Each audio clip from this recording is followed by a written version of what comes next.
Hey, everybody, On the Run with Beards and Dunn is back, and we've Woo! taken a break. Beards, it's been like 3 weeks.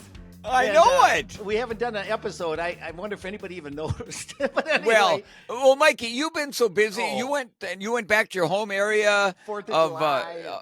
over the 4th, and then I've been so busy guiding, so we took a little summer hiatus. You did. Vacation. But you had vacation, not me so much. But you know me. Fishing's a vacation. For me, it is. It's a lot of work, but it is. Oh, but it's a passion, and you love it. And so, they always say if you do a job you love, you never work another day of your life. Yeah. And I don't know if that's the way you feel about fishing. I do. Guiding fishing. Most days I do. Some days when the bite's a little tougher and you got to, you're kind of pulling your teeth trying to figure these fish out, it can be a little more demanding. But most of the time, it's like pure joy out there. That's so good to hear. Yeah, and I had a great vacation. We went back to the Iowa, South Dakota, because, the Midwest just got nailed with some unbelievable rainfalls. There were areas reporting 18 inches of rain. And I know, like, Sioux Falls, South Dakota, on an annual basis gets like 27 inches, and that's including the snowfall, right? Which is like a foot of snow equals about an inch or whatever moisture. However, they calculate that. The Sioux Falls, there were drone shots of it. If you go on the internet and go to YouTube and type in Sioux Falls flooding, the water was as high, I think, as I've ever seen it, and I've been around for 67 years. Oh, my gosh. So, Dan, what's that river in Sioux Falls? The Big Sioux? The Big Sioux, yeah, and then that feeds into the Missouri, and then eventually the Missouri feeds into the Mississippi. And was it over its banks? Oh, I think there were some areas that was like 4 feet higher than it's ever been in before. Oh, my gosh. Now, they talk about 100-year floods, and because they can I don't know what I'm talking about, but historically, I guess geologists can look back and go, wow, we can see back and, before people started recording things with pens and quill pens and ink or whatever, Stone Age, but they can see that, man, every so often there's these huge, and I guess this might have been the 100-year, and then they claim there's also what they call a 1,000-year flood. Hopefully you and I won't be around, or nobody else we know, because it's off the charts. But yeah, it was a lot of fun to get back, see family, and I took my bike with me, of course. And man, South Dakota, the wind, you forget, and the wind is like, it blows 10 to 20 miles an hour, I swear, every day, and sometimes that's even a calm. more. That's a calm day out there. They call that variable, breezy. They use the term. You've gotten weak in your older age since you moved to North Carolina. I put some Strava posts on, and I titled it "The Wind," and everybody goes, "Oh, you're soft. You haven't been around here. You forgot what it's like and all that." Right. And one day, the day before we left, Beards, I put on there. I can't believe I found a day with no wind. It was 1 mile an hour. I went for a bike ride down to Vermilion. It was like heaven. The only wind was the one I was making with my bike, going forward. So we just had a great time, and we just got back, and our little granddaughter's turning 1, and we had a big party here. So I know it. I can't believe Emily's 1 year old already. I tell you, life. These couple of weeks we've been gone, if anybody's listening, have just flown by for me. I feel like we just did a podcast like a week ago, and now it's been like 3 weeks. I can't believe we're on the backside of July already. I know. The summer's just up here in the North Country. The summer's just flying. I tell you, it's peak season here for the foliage. I go biking up in the mountains, and I feel like I've gone back into like prehistoric time on some of these mountain roads and passes. The vines, the trees, the foliage. I mean, it's just a wall.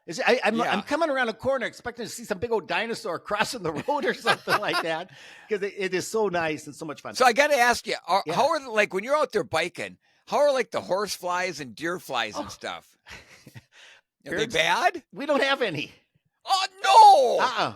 No. Oh, they're thick up here in the woods. In South Dakota and Iowa, with all that water, and down to my mother-in-law's near Spencer on a farm, you couldn't go outside, Beards. You would just be swarmed, and it's like anything dark colored, like this shirt. Yeah, they're just plaster you, and some of these goddamn things bite right through your clothing. Oh, they're terrible. So you just hose yourself down with cutters or whatever the bug spray right. is. I bought some yard stuff, sprayed it all around Darlene's house, and I really noticed that made a difference for about one day. It's supposed to last 6 weeks. I think they all became immune to it. It was unbelievable. The gnats, the mosquitoes, they're loving this moisture. But back up Yes. here in the mountains, it's been a little drier up here. I'm Right. just telling you, my yard's kind of crispy. We could use a little rain. We sit out on the front deck and it's kind of we never see mosquitoes. There's a few little gnats maybe flying around, and they're just annoying. They don't really bother you. And so, no, I don't have a problem with that. I'm enjoying the good life. I am. Well, we kind of talked, we've been doing the podcast. We've done 48 episodes, and I can't believe that we've done that many. I feel like we've done about 10 or something like that. I know it.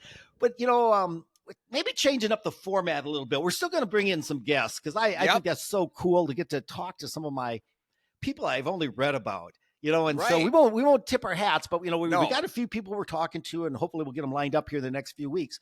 But something we're going to try different today is this was suggested on a few comments. They said that people said, hey, we'd like to hear a little bit more about training. You were ultimately, I don't know how much higher success you could have gotten, especially in that 13-month period, you had you were just crushing it. And, then the injury popped up its head, but, to get to that level, and I'm proud of the success I had. Absolutely. I always tell people, I think you have talent, and your talent is between your ears. Sometimes, yes, some people are born with physiological, maybe gifts, fast twitch muscle fiber and big heart and great blood circulation. And you can help develop all that naturally. But some people just genetically then overcompensate and get really, really good. And I'm talking about the Dick Beardsleys of the world. And that's awesome that potential is there, but you don't know if you got it until you do the work. Right. Yes, and you gotta exactly. You got to have it between the ears to make that commitment and then do it right. You can be the hardest working athlete on the team. And I always remember some saying that said, and then you can be the most fit guy in the stands watching the championship because you're hurt. Or it's a fine line. That overtraining syndrome. And so that's between the ears again, having the good sense. And that's where coaches come in sometimes. And like Scott Underwood, our coach, said he never had a problem getting us to do our workouts. He had a problem keeping us from overdoing our workouts, from doing too much. And so we're going to break it down a little bit, and we're going to try to keep this short so we don't put anybody to sleep. But we're going to talk about the long run. We're going to talk over the next few weeks about intervals and what that means and how we use these things in our training. Let's talk about fartlek. Fartlek is the Swedish word for speed play. And whenever you're in a workout. Yeah. And if you're in a group of non-runners and you say fartlek, people are going to turn and look, because they're going to go, what did that guy just say? Because it didn't sound appropriate for or something like that. They got their nose in the air looking for a smell. Anyway, I didn't want to go there, but and then maybe we'll work in tempo and hills. Hills are I think are underrated. Yes. And so we're going to cover those in the next few weeks or throughout the next several months. Maybe it depends on if we have a guest on or not. But I kind of thought we'd start with the long run, because if you're a runner, and especially if you're middle distance runner, there's no way getting around it. I don't think, I think even, I haven't been able to read a lot of biographies of all the greatest middle distance runners and runners, but I think it's universal, and the long run is relative. If you're a new runner and you can only run maybe 1 or 2 miles, a long run could be 5. Absolutely. That's your long run. In fact, Jack Daniels, and I'm sure a lot of our listeners, if they're into the running scene, he's a famous coach. I think he worked with Nike athletes for years and many world-class athletes. And he kind of broke it down, and there's all these formulas, and that's great to use these as guides. He described a long run as 20 to 25% of your weekly mileage. So his point would be, if you're a 40 miler a weeker and you do the math on that, well, 10% would be about 4 miles. Well, 20% would be 8 miles. So I'm looking at about 8-10 mile run somewhere during my week. And then as maybe your mileage goes up, because maybe now you're thinking marathoning or something like that. Now you're pushing that 60-70 mile a week. If you have the time and energy and the fortitude and the determination to do it, well, now that long run is slipping up there into that, 15. And especially if you're going to train for a marathon, I think it's time on your feet. They always talk about that. You're working up to that 2 hours. Even if you're staying at 40 miles, your long run may start to be an 8 or 10 miler, but I think most the coaches out there will say, well, if you're going to be a marathoner, you're going to be out there for 26.2 miles. You need to kind of get your body ready for that. And you're going to do 20. You're going to work your way up to 20 milers over time. Right. And I think that's the key is the patience to have time. And done. So I remember with Coach Squires, so every week it was a minimum of 20 miler. But he'd always have me stay out there for about the time I would want to run a marathon in. So cool. a lot of my long runs. Now I used to run them pretty fast, and I'd always try to be out there between 2 hours and 8 minutes and 2 hours and 10 minutes, because that was the time, I was kind of shooting for in the marathon. And so what it does is, even though you're not covering that same amount of miles as you would in that race, but it's getting your body used to running at that length of time. Yeah, Pete Fitzinger has a great formula. He takes your race pace for like a 10K. It's easy to do me. I could do 31-minute 10Ks consistently. That's 5-minute miles. Right. And that was now, Beards, I think you're probably more in that 440 range, if I'm not mistaken, down around 29 minutes consistently. If you did them, you didn't do a lot of them, but when you did them, they were usually down around there. Yeah. But he says take about 10 to 20% of your time. So let's do me. It's easy. 300 seconds is 5 minutes. Okay. 10% is 30 seconds. So he's saying, Mike, if you can run a 10K at 5-minute pace, you could potentially do a long run at 5:30. And if I go to 20% of my time to around 6-minute pace. And that's not jogging. That's moving. But it's not at the pace that it's going to cause me to overuse. Right. To break down, because if I go out and try to run marathon, my 10K pace at a 20 miler, well, it's only going to last 10K. And so, but if I try to do a 5-10 paces for 20 miles, it's going to overtax me. So we're trying to get to that, what we call aerobic level, and it's sub threshold where you're producing all this waste, this lactate. We can talk about that later. And so it's totally aerobic, but if you're fit enough. And that's why, Dick, when you said it's pretty fast, I did a few long runs with you, and it was scary because when we did, like, I think it was 1 minute on, 6 minutes off, 1 minute on, 6, I knew that 1 minute wasn't going to be a striding apart, because it was probably around 5-minute pace for you, because again, if we do the math, you could run a long run at 5.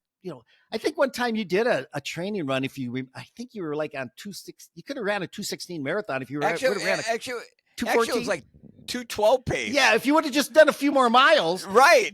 Those few more miles could have been the razor's edge. And coach wouldn't have wanted you to do that. No. And mentally you might not have wanted to do that. Go out and run a 2:12 just for fun.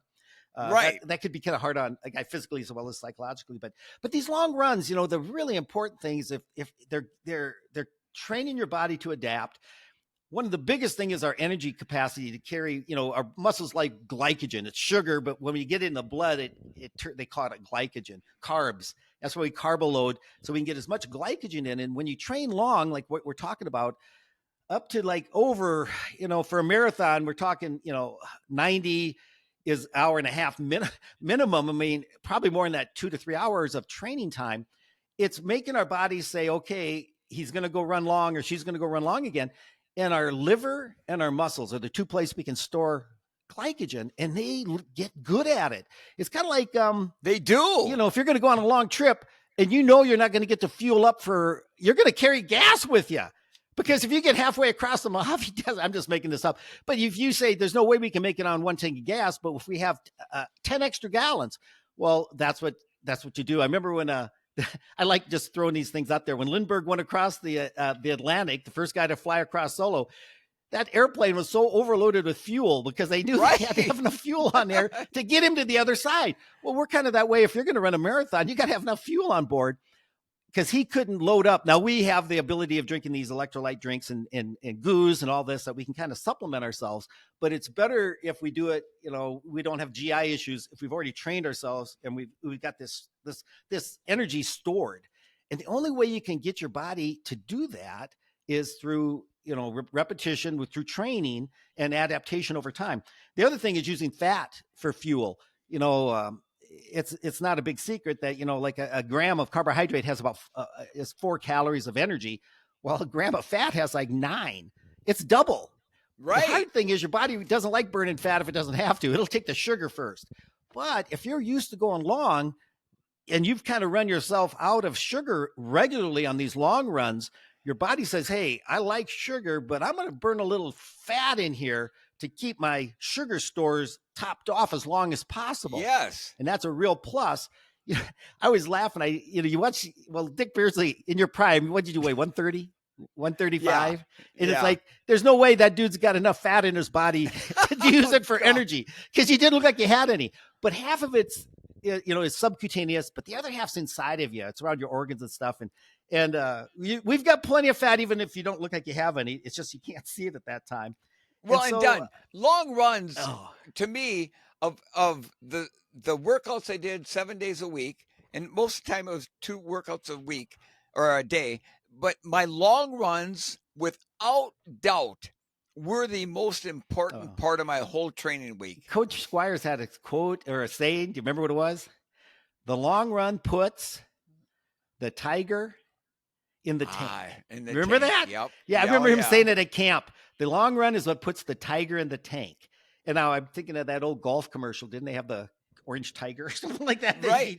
Well, done. I'm looking, so every week I do a 22 to 24 miler, but once a year coach would have me do a 30 miler.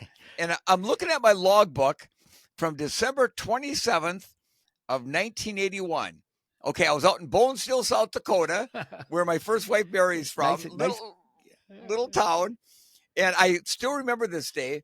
So her and her mom, Sylvia, took me out to Gregory, which is 30 miles away to the west.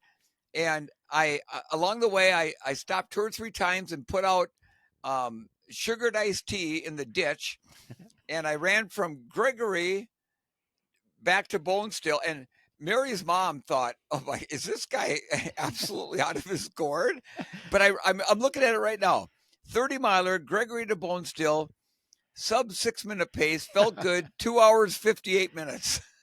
Okay, I couldn't do that for one lap. Now people listen to this. This is elite level stuff here. I don't recommend it. No, not for a while. I'm not saying you should never do 30 miles like Dick did, but it's a whole different ball game. And that, I think that's amazing. I kind of brought up, and we can talk about this. Dick, let's go back a little bit. High school. Yeah. What's the longest run? Do you know what was the longest run you ever did while you were in high school? Because you didn't start running until your junior year. Right. I think in high school, the longest run I ever did was probably like a 6 miler. Okay. All right. Yeah. Then you went to Waseca Junior College? Yes. What was University of Minnesota? Do you remember? Waseca. Yeah. Oh, yeah. That's when I started doing some like 12, 13 mile runs.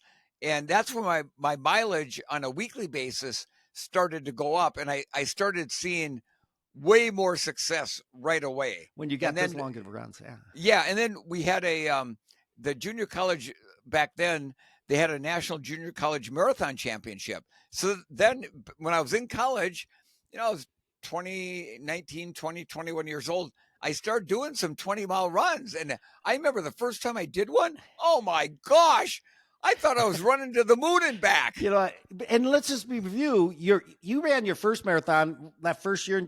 You ran like a 2:47, but had you done any 20s before that? No. My longest run 12, was 13? About a 10 or 12 mile run. Okay, because I know it wasn't always a real great experience, but I paid for it. Okay. I got through it. And then did you run, was it Twin Cities before the junior college nationals? Yeah, so then I ran the Pablo Nurmi Marathon in August of 1977, and then October of 77, I ran the City of Lakes Marathon, which is the prelude to what the Twin Cities Marathon is now. Now, do you remember any long runs leading into that? Or no? That was when you starved yourself to be like the Indians down in. I did everything you could possibly do wrong, and I swore when I got done I'd never do another one. But your next one after that was at the Junior College Nationals, and you finished, I think, top. You were All American. I can't remember. All American. Yeah. I think top third. 6. I think third. Third in top 5 or 6 get All Americans. classification. Top 6 got All-American. Which is a feather in anybody's hat. I know Oh. Joe Bros, who's a good friend of ours and a listener, he won the darn thing, if I'm not mistaken. Right. And so he's a national junior college champion as well as All-American. And so, yeah, you kind of learn, so it's kind of like you learn through trial and error, maybe. Yeah. And experience, as you got older and more mature, you're like, okay, I'm going to increase my miles, my long runs. Yeah. So here's the deal. After that, my second marathon, the City of Lakes Marathon, and I thought, I'm never doing this again. And, you get over the hurt. And then I thought, okay, if I'm going to run marathons, I need to train like a marathoner. And then after that, I went to the junior college championships. I started doing those longer runs, and it made a huge difference. In my history, that if anybody cares, I did, I went to the SDSU running camp between my freshman and sophomore year. And this is crazy. Oh, it is. And they had us running 4 times a day. It was, 3 to 4. It was 5 miles every run, 4 runs a day. We had nothing else to do, and we didn't know any better. Right. And the coaches were like, they're young. They'll be fine. I got blisters. I remember. Okay. Well, then occasionally they go, okay, we're going to go 1 run in the morning. We're going to do a longer run. Like they had us do, I swear, like an 8 miler and then another 5 miler at night. And so I think, I came out the other end of that, a broken, but stronger mentally. But it really opened up my eyes, learned a ton of information about like the long run, the hard, easy principle. We'll get into that when we get into interval training. But I just remember coming back and a sense of satisfaction. And my mind said it knew I could run. Heck, we were running, my gosh, 20 miles a day. Even though we were splitting it up, but still, all at once that distance didn't sound so bad. I remember my sophomore year that spring, I didn't qualify to go to the state meet as a sophomore, but it was basketball March, April. They were having I ran home from my high school. From my high school to my home was 14 miles. And up until then, I'd done like a 10 miler, and why I just loved to run. And I got in my head to do it. And I ran home. I didn't tell anybody about it. And my mother, I told this story. When she heard the shower running down in the basement, and when she knew I couldn't have gotten home on the bus, she yelled down the stairs, "Mike, did you run home?" And I just giggled because I was so excited, that I was able. But after I hit the 10-mile mark, I thought, man, I'm in unexplored territory. It was so exciting to me. I was like wondering, am I going to start hallucinating here or something? Or am I going to fall into a gazillion pieces and somebody's going to come along and scrape me up and haul me home or something? But when I got home and felt good, tired, but good, man, I mean, I was hooked. Those endorphins kick in and you're hooked. So I did that. Mikey. Yeah. Throughout high school, every season I'd run. Do you remember when you did your first 20 miler? No, well, yes. How old you were? Clear as a bell. Well, the other thing, my junior and senior year, I ran the Jack 15. So that was my longest run is the Jacks, 15.2 miles. Well, my first weekend at SDSU was a 20 miler. Jay Dirksen gave us our workouts. Randy Fisher, me, Jeff Herman. We met the Prairie Striders guys, Bob Bartling, Russ Strandy, Keith Morrill, the track club, because it was more fun. And they had discovered, hey, if you're going to go out for a 2.5 hour run, do it with a bunch of guys. You chit-chatting and you support each other. You get tired, you get a little drafting. So we showed up, and I remember Jay had talked to them, and especially Jeff Herman. He was a junior, and Mike and Mark Bills were with us. It was all 3 of us, our first 20 miler ever. And we took off with these guys, kind of like, oh man, 20 miles. This is going to be all day. Were you nervous? Oh, I was. I was nervous. I was excited, but kind of nervous. Bills were not. They were middle distance runners. They'd never run that far. Well, we took off with these old guys, and what we soon discovered, we were young track guys, 18 years old, and fast. Oh yeah. We're running 7 to 8 minute miles, and and they're chatting away. I don't remember what the conversation was, but it was a lot of it going on, a lot of BSing and all that. And you know what? The time absolutely flew by. It does. And by the time we got back, we kind of all said, I'm just so sore from being on my feet for like 2.5 hours. Stand in one spot for 2.5 hours. We'll try, walk for 2.5 hours. Well, run for 2.5 hours. I mean, it was just our bodies had to get adapted. And that's the beauty of the long run. Your muscles get stronger, your ligaments, your tendons. Absolutely. Your mitochondria, those little power cells, when you're slow twitch muscle fibers getting tired and these systems are trying to produce energy faster, your body adapts and starts making more of them. And as they fatigue, you start calling in your fast twitch muscle fibers. You don't really use those until you go fast, but when your slow twitch slow down, you can actually train. There's a certain type of fast twitch that you can train it to be aerobic as well as fast. But Amazing. you got to do the long runs to get that to happen. I think Yeah. one of the clearest signs of that was Steve Ovett, the great miler from England. He had the world records for years in the 1500. Him and Sebastian Coe were dueling. And that dude, I remember, ran a 103 half marathon. And he was a 143, 144, 800 meter guy, world record holder in the mile, but he could also run long because I think of the training he had done, he had a lot of fast twitch muscle fiber, but he also had a lot of fast twitch muscle fiber that had endurance that he had trained over years of running. And so, the long run can't be overemphasized enough, but now the key thing is, time. To start a runner out. And again, if you're running 10, 15 miles a week, that's 3 miles a day, maybe. Well, that'd be, you're not running every day. 20 milers are long down the road. A ways down the way. Don't even a 5 or 6 mile. We used to say, a marathon, I don't know if I could run that far. And they go, well, how far can you run? I can run 13. If you can run 13, the adage was, if you can run 13 in training, come race day with smart pacing, you could go double. And that's the whole key, is the pacing part of it. Exactly. Is if you go out too fast. But I know, talking to most people, I looked forward to every weekend, every Sunday morning, my long run. But most people dread, I got to get in a 20 miler this weekend. I think they're doing them wrong if they're dreading them. I'll be honest with you. I agree. And it's not a slow jog. And I think that's what the Bills and I were, that first 20, we were running slower than we had to because we were playing it safe, which is good. But in future 20 milers, we would start with those guys. And after maybe 8, 9, 10 miles, you know what happened? We'd kind of bust loose. Now, it's not like we just put the hammer down and smashed it, but we kind of went from those 7:30 pace down to 7s, down to 6:30s. And that's, I'm just going to, God, we're already getting late here. One of the things they talk about is the progressive long run. I think of Kenyans. Joe Henderson always says he'd love to go to races back when he used to go to races and give talks, and he's an author, and he would watch the Kenyans, and he'd say, sometimes I'd look out the motel room and see a bunch of Kenyans leaving the hotel to go out for their run. He said anybody could have kept up with those guys. They were dog trot. He said they're just jogging down the road, and you go, these guys are world-class athletes. But he goes, when you'd watch about an hour and a half later, or 2 hours, they were flying. And I think that one of the things was, it's kind of nature's way. Just ease into it, get warmed up, get that breathing, get that rhythm. And when you're ready, and so it's a progressive is where you start. And that's what we did in SDSU. We ran with the old guys the first half, and then we'd kind of we enjoyed the slow, comfortable chit chat, but it got a little bit to where it's like, let's go. And we done. Yeah.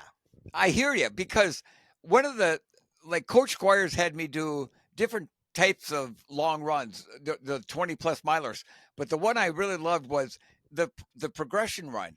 So each mile had to be faster than the one before. So you don't want to start out too fast. You screw yourself. Yeah. But here's why this run, and I do a little online coaching, and the progression run is one of the best workouts, in my opinion, because what it teaches you to do is you're running your fastest towards the very end of those long runs when you're the most tired. So you're getting your body used to running quick when you're the most tired. And your mind. And the mind. That's the key. To keep moving. Yes. So, I think the key there is, if you start slow, again, I think you want to kind of run at your natural rhythm. If you're I think that the college guys, and we felt it.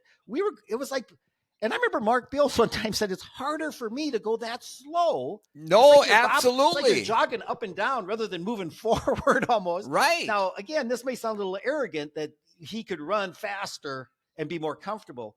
But it depends on what level you're at. But start at a pace that's comfortable. And, talk conversational. If you haven't heard that, if you're doing a long run, and now, again, depending on your focus for that run, a progressive run, you're probably not going to be chit-chatting the last 5 miles coming in, because you're really concentrating on trying to maintain your form and all that good stuff. But you want this to be aerobic. Now, this next one's a little controversial because I know you and I differ on it, and it's called the workout long run. And I know you did some specific. You'd start on a track, you'd warm up for a couple miles, and you'd go do a hard mile. I mean, it would be like nuts. Yeah, it was then you'd crazy. go out for a 5 miler at 5-minute pace. Right. And then you'd come back and then you'd recover there was no stopping and sitting on an easy chair, but you would do a 20 miler and do intervals. Right. Everything I did the 6 days before. Yeah. It's like you were ready for a race no matter what they threw at you. Right. You were getting the long run in, you were getting speed work in, now I was always and this is my upbringing. The long run is the long run. We'll do that other stuff other days. Now, when you get to Dick's level, you can do other stuff during the long run. But that was a big Coach Squires deal. And I think that he used it with a lot of his most successful athletes. And I remember you got in a little bit of trouble because you gave that workout away in an interview, and he was like, that workout had been a secret. I know. But that's it. He forgave you. I think he forgave you. Oh, for sure. Now, the other last thing, because we're at 30 minutes, and I think we want to keep this one a little short because is long runs, even though I call them, they're hard on you. They're hard on you. They are. No, even though I don't care how slow, if it's a 5 miler and you've only done a 3, the next day, it's not unusual to feel extra fatigue, I have a little muscle soreness. We always treated Monday as a recovery day, a huge recovery day. It was now we did double days. And again, Beards, we're going to talk about that in the future. Double days are kind of dangerous. When you get to a level where you're fit and healthy and you have a coach, that 5-mile run that we always did in the morning was totally conversational.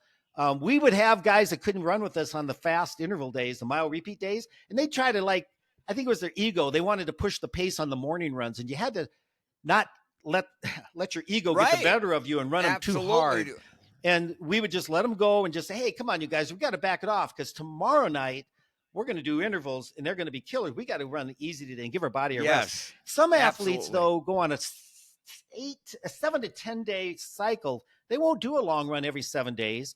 I think you did. I did. I think some guys found, and I think there's some coaches that go, now we're going to give a few extra days of rest. So we're going to do a long run every maybe 9 to 10 days. Right. And just to give yourself that little more time. Probably not a bad idea. No, especially if you're training in super, super hot like it is right now, where you got, dehydration, fluids, sodium, all these electrolytes. And anyway, the long run, I guess the bottom line is I would hope that anybody's listening to this, if you're training, you really want to get to the point where you look forward to it. I did. I know you did too. I think you and I I liked running with you, but the farther we could run together, the better, because it was just the run would flow. And you want it to be that way. It went by quick. No, you went by quick if you have somebody that you enjoy to be with. I guess a lot of athletes now listen to music and stuff, and I don't have a problem with that if that helps you to pass the time. And we didn't have that option. We just had each other to pass the time with. Lyle Clausen is my old. Listen to one music. Lyle was my old training. He would run 20 miles with us because Mark, Bills, we'd go to Sioux Falls every weekend because we missed our moms. And Jay Dirksen had told Lyle, make sure they get their 20s in and they do it right. And what he meant is we didn't run it too hard or run it too. And so Lyle was a perfect training partner for years. He was great. And we would just say, and he loved to talk, and I do too. We say, Lyle, have you seen any good movies? Oh yeah, and he'd tell us the whole goddamn movie.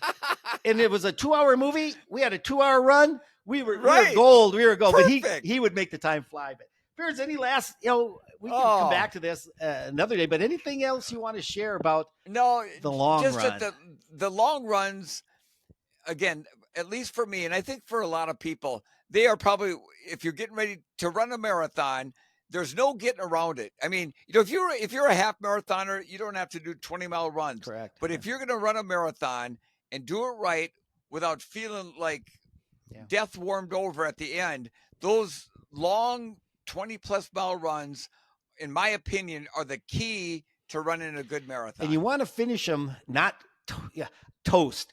Now you're going to be tired. There's a fine line between, there's that pleasant fatigue. That's kind of like an oxymoron. Words that don't go together.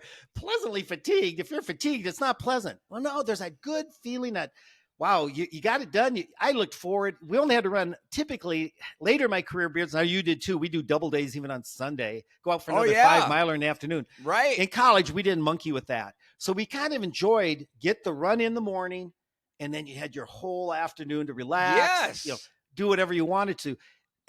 In Thanksgiving for years and years and years, I looked forward to doing my long run on Thanksgiving morning because we're and then I could kind of eat and do whatever I wanted. Pork out, baby. Pork out. Well, Beards, let's cut it off here. I think that was enough for food for thought for now. But I hope we want to thank Well, we want to thank everybody for listening. And if you have any questions for Dunn or myself, comments about the show, you can contact us directly at our website at beardsanddunpod.com, or you can leave us a comment on our Facebook, Instagram, or X, all at Beards and Dunn Pod. Yeah, and if you're watching on YouTube, make sure you give us a subscribe or like or whatever they do on that thing.